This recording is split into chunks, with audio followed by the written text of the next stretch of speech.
सबसे पुराने पिरामिड्स प्राचीन इजिप्ट में 27 बीसी में तीसरी डायनेस्टी के शासन के दौरान बनाए गए थे। इन संरचनाओं का मुख्य उद्देश्य फेरोज के लिए एक उचित विश्राम स्थान प्रदान करना था, जिन्हें सूर्य देवता के पुत्र के रूप में पूजा जाता था। पिरामिड्स ऑफ गीजा, जो सबसे प्रसिद्ध पिरामिड्स है, काहिरा के पास वर्तमान में इजिप्ट की राजधानी नील डेल्टा के पास स्थित है। ये संरचनाएं गीजा प्लेट्यू के तल पर मुकट्टम फॉर्मेशन पर बनी हुई है और इन्हें प्राचीन दुनिया के अद्भुत आश्चर्य माना गया है। इन विशाल संरचनाओं के निर्माण के लिए कुछ निर्माण सामग्री नाव से साइट पर लाई गई थी। इस प्रकार नील पर एक पोर्ट बनाया गया। ऐसा माना जाता है कि एक समय में उनके निर्माण पर 1 लाख तक श्रमिक काम कर रहे थे। श्रमिकों के लिए एक अलग कैंप बनाया गया था। यह अन्य निर्माण परिसर के साथ नदी के किनारे एक पूरी नई सिटी का निर्माण करता है। डिजाइनरों की प्रतिभा और विशाल कार्य के माध्यम से 3 पिरामिड्स डिस्ट्रिक्ट बनाए गए। इनकी संरचना समान थी। वैली टेम्पल्स को नेक्रोपोलिस के केंद्रीय भवनों से एक मार्ग द्वार जोड़ा गया। पिरामिड्स रिश्तेदारों और कुलीनों के टॉम्ब्स द्वारा, साथ ही पूरक पिरामिड्स द्वारा घिरे हुए थे। 3 पिरामिड्स में से सबसे बड़ा फैरो, यह ग्रीक में चियोप्स के लिए एक टॉम्ब के रूप में बनाया गया था। दूसरा सबसे बड़ा काफरे के लिए और सबसे छोटा मैंकोरे के लिए। वो 4th डायनेस्टी के राजाओं के सदस्य थे, पिता, पुत्र और पोता।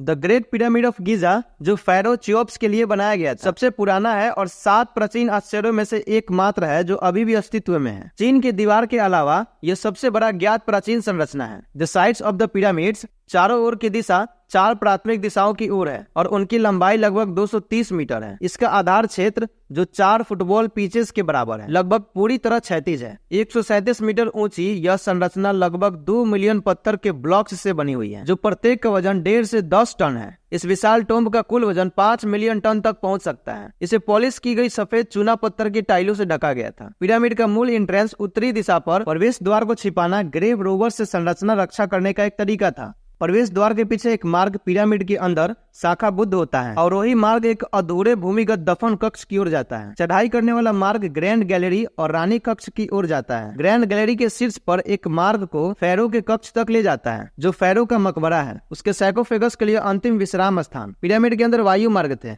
और living chambers above the Pharaoh's chamber. The city of the dead में एक विशेष निवासी था। नेक्रोपोलिस का रक्षक स्फिंक्स था, जो एक मानव सिर और एक शेर के शरीर वाला प्राणी था। इसकी रचना की तारीख अभी भी बहस का विषय है। कई विद्वानों का मानना है कि इसे फेरोज कैफरीन ने आदेश दिया था और इसलिए इसका चेहरा स्फिंक्स के चेहरे में परिलक्षित होता है। इसका संभावित कार्य पिरामिड परिसर का रक्षा करना था। द पिरामिड्स ऑफ गीजा को 1979 से वर्ल्ड हेरिटेज कल्चर साइट की सूची में शामिल किया गया है। उनकी महिमा और रहस्य हर साल मिलियंस ऑफ टूरिस्ट को आकर्षित करते हैं। Thanks for watching and never forget to subscribe.